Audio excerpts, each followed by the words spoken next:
Jokowi siap-siap kabur. Wah, ini gambarnya ini kayak Pak Jokowi lagi tergesa-gesa di bandara ya. Tapi ini foto lama kayaknya. Sebagai ilustrasi saja ya.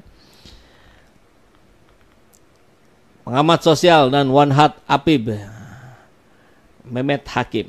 Prediksi hasil pemilu ini memang seru. Berbagai kemungkinan bisa terjadi. Semua paslon tentu sudah siap-siap dengan segala kemungkinan yang akan terjadi. Termasuk kabur kali ya. Andaikan 02 yang menang Pilpres, pasti 01, 03 tidak terima, dan karena pemilunya curang. Pelaku kecurangannya adalah Jokowi yang di luar paslon dengan menggunakan segala kekuasaannya memenangkan anaknya yang jadi cawapres 02. Jadi 02 adalah penerima keuntungan dari kejahatannya Jokowi. Proses hak angket pengaduan kecurangan akan terus berlangsung. Seandainya MK dan DPR dapat mementahkan gugatan 01 dan 03, masalah tidak akan selesai juga.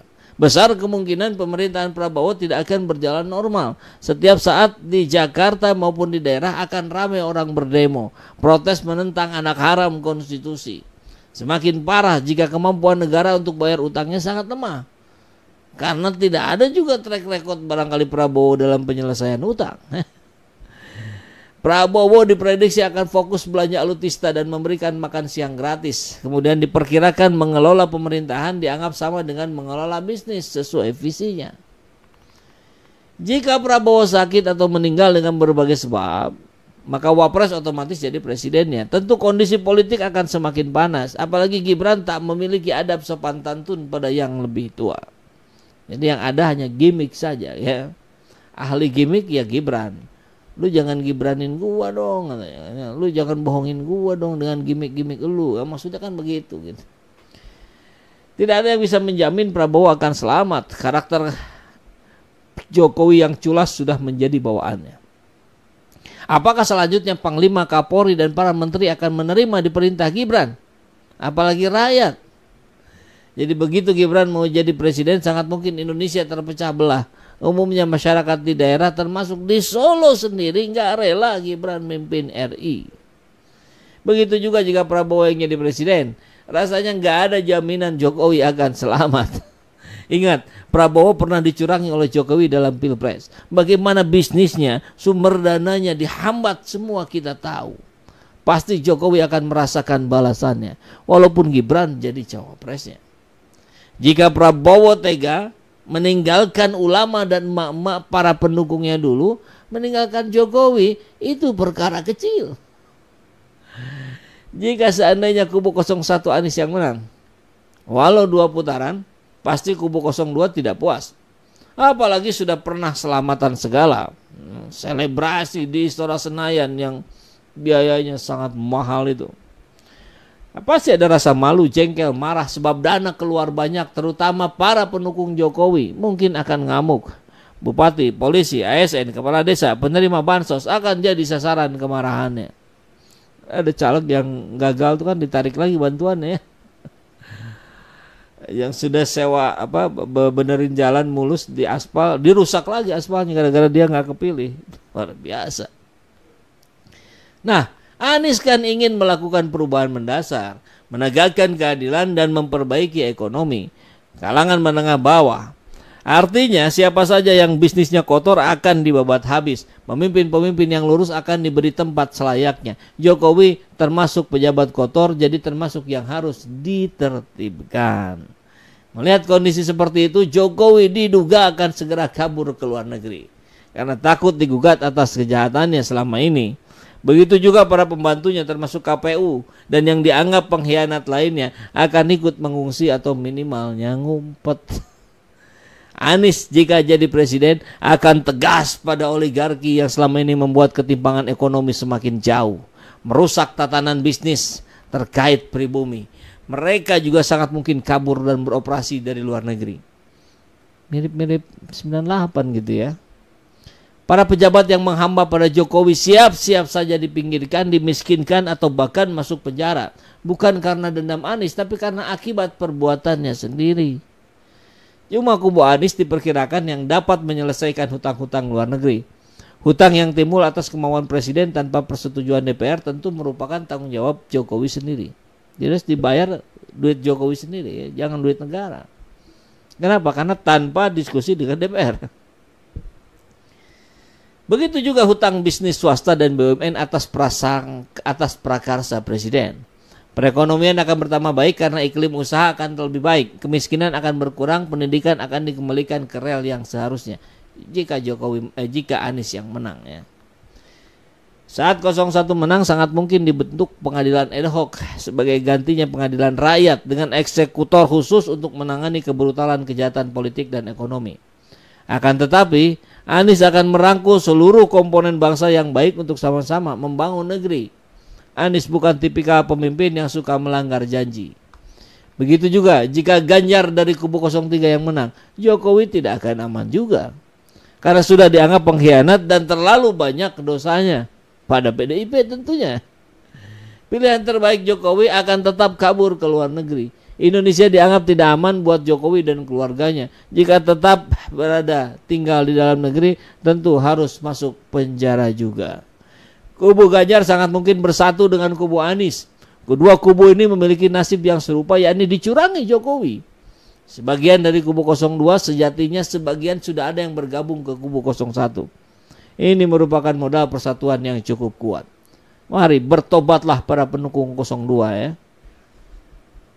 Jadi siapa saja presidennya ternyata tidak ada yang aman buat Jokowi dan keluarganya. Tidak akan ada jaminan keamanan dari capres manapun karena kejahatan Jokowi terhadap musuh-musuh politiknya, terhadap rakyat-rakyatnya dan terhadap para pendukungnya yang telah dihianati, serta banyaknya pelanggaran konstitusi dan hukum. Mengerikan memang buat keluarga Jokowi, tapi itu sebuah resiko yang Jokowi juga pasti sudah tahu. Sebagai gambaran 1792 di Perancis, Louis ke-16 dan istrinya Marie Antoinette dihukum mati dengan dipotong lehernya pakai gilotin akibat masalah finansial dan kenaikan pajak.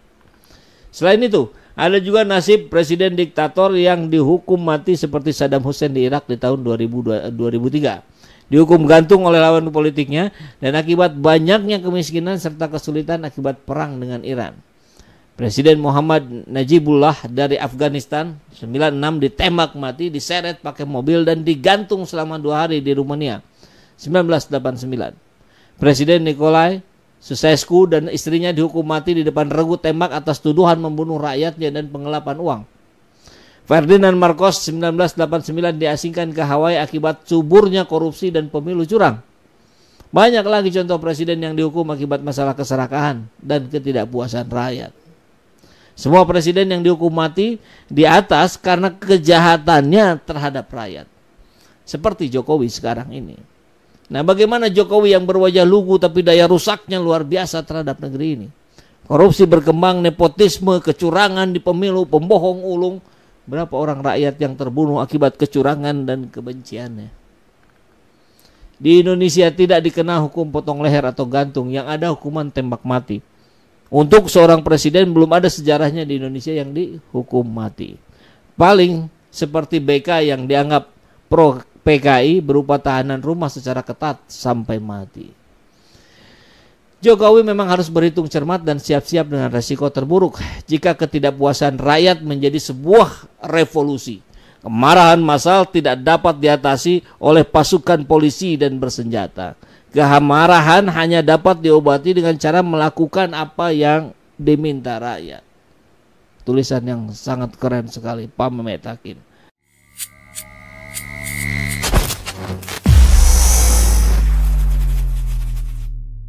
Assalamualaikum warahmatullahi wabarakatuh. Kebetulan saya bertemu dengan Dr. Leoni, IF87, ahli IT ITB yang sekarang menjadi dosen ya.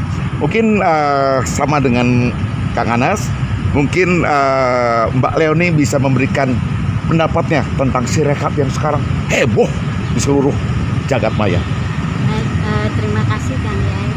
Sebetulnya saya tidak ingin berbicara karena saya pikir Ibu Putri yang sebetulnya adalah kakak kelas saya, baik di S1 maupun S3, itu yang paling berhak berbicara untuk menjelaskan. Nah, tapi untuk menyingkat waktu ya Kang Yai, saya kebetulan sama profesinya dengan Ibu Putri, saya juga Yang wakil rektor itu ya? Iya, Iya. yang tim pengembang dari Sirekap. Saya juga dosen, juga pernah terlibat dalam pengembangan sistem.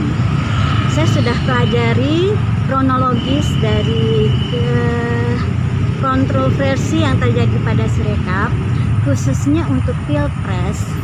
Nah, kalau Mas Anas tadi masih menduga itu berhubungan dengan persoalan pada pembacaan teknis. Kalau saya sudah menelusuri bahwa itu tidak berhubungan dengan kesalahan pembacaan teknis, tetapi ada hal yang lebih penting, esensial. Yang pertama adalah kalau itu kesalahan teknis nggak mungkin, karena alat pembaca itu yang di Sirekap mobile itu teknologinya sudah teruji. Kalaupun ada terjadi kesalahan, harusnya itu perubahannya tetap 1 digit ke 1 digit, misalnya 8 jadi angka 1, bukan berlebihan gitu ya. Kemudian yang kedua, saya pikir tadinya ini memang serangan hacker atau apa gitu ya dari luar, tapi setelah saya lihat itu tidak ada fitur yang namanya validasi data. Validasi data terhadap angka 300. Itu sebuah fungsi harusnya yang Bulena udah ngecek gitu ya? Sudah. Kan itu dari yang lain, bahwa setiap hasil pembacaan dari Sirekap mobile dengan alat itu, dia akan mengkonversi ke data numerik dan dikonversi ke suara-suara tersebut, angka-angka untuk setiap elemen data gitu kan. Nah, ternyata itu sudah nggak ada fungsi itu, padahal itu vital sekali dan itu nggak mungkin dilakukan ya oleh tim sekaliber dari Informatika ITB. Nah, itu ya. Terus yang kedua yang membuat saya ini cukup fatal lagi adalah saya sudah cek juga, katanya fitur editing untuk KPPS yang entry data di TPS itu dihilangkan. Padahal, nah saya coba googling, kayak saya kan bukan tim pengembang, tapi saya coba cari-cari berita. Saya ingat biasanya untuk sistem sebesar itu yang penggunanya banyak, misalnya ada namanya sosialisasi. Saya coba googling, ternyata di petunjuk sosialisasi itu, kalau misalnya hasil pembacaan salah, itu nanti si KPPS harus mencek itu, melakukan verifikasi awal terhadap data yang dibaca. Kalau terjadi kesalahan, dia bisa mengedit. Artinya ini ada perubahan sejak dari program. Ya. Terus yang kedua, dan itu sebentar Bu Lenoy, jadi perubahan mengedit itu memang disiapkan oleh programmer si pembuat itu? Nggak tahu saya, karena di sosialisasi itu ada, karena itu fitur penting. Jadi dua ya yang berbeda. Pertama, filterisasi untuk memvalidasi data agar sesuai dengan jumlah maksimum DPP tidak ada. Dan saya yakin itu bukan kesalahan pembacaan. Yang kedua, dihilangkannya hak bagi KPPS untuk mengedit langsung data yang hasil pembacaan salah. Dan saya baca, ternyata itu KPU membuat prosedur baru bahwa perubahan itu dilakukan oleh KPU tingkat kabupaten kota, dan itu sudah melanggar keamanan informasi, di mana autentifikasi data itu tidak dilakukan. Autentifikasinya bahwa yang mengentry data itu hanya boleh oleh pihak yang diberi wewenang. Wewenangnya tadi kan ada di KPPS. Kenapa langsung ke kabupaten kota? Bahkan bukan oleh kecamatan yang punya C1, yang punya C1 itu hanya di KPPS dan PPK. Dan katanya itu ratusan ribu TPS. Itu peraturan baru oleh dirubah oleh KPU. Dan edit suara itu lucunya lagi hanya diubah, hanya diberlakukan, dihilangkan hanya untuk pilpres, sedang pileg tidak. Oh. Oke, cukup sekian Wah, dulu. ini mantap sekali ini. Kita ketemu dengan Pak Anas Hairul Anas dengan Bu Leoni, Dr. Leoni. Assalamualaikum warahmatullahi wabarakatuh. Kebetulan saya bertemu dengan Dr. Leoni. Dr. Leoni, ini ada sesuatu yang seperti buka kotak Pandora. Kalau udah begitu, ini kan sudah terlanjur semua.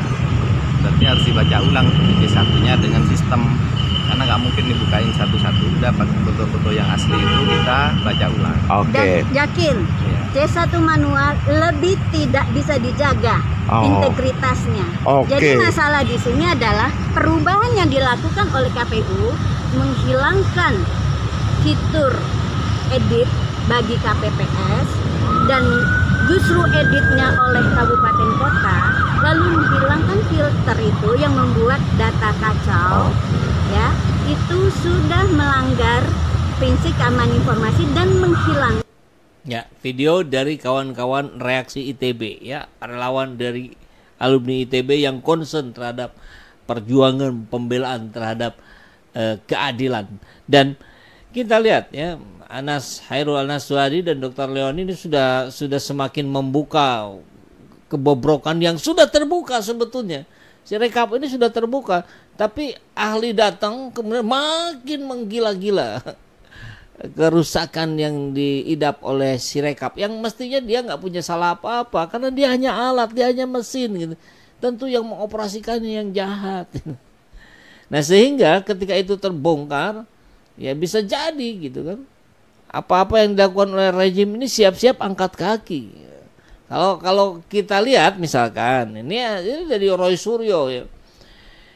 Ini dibuat Rabu 13 Maret kemarin ya. Sudah seminggu lebih tampilan Sirekap blackout, tidak berisi data atau rincian hasil rekap. Padahal namanya Sirekap. Jadi Sirekapnya sudah gagal ketika dia tidak bisa menampilkan rekapitulasi. Gitu ya, clear itu, clear banget itu, gagal.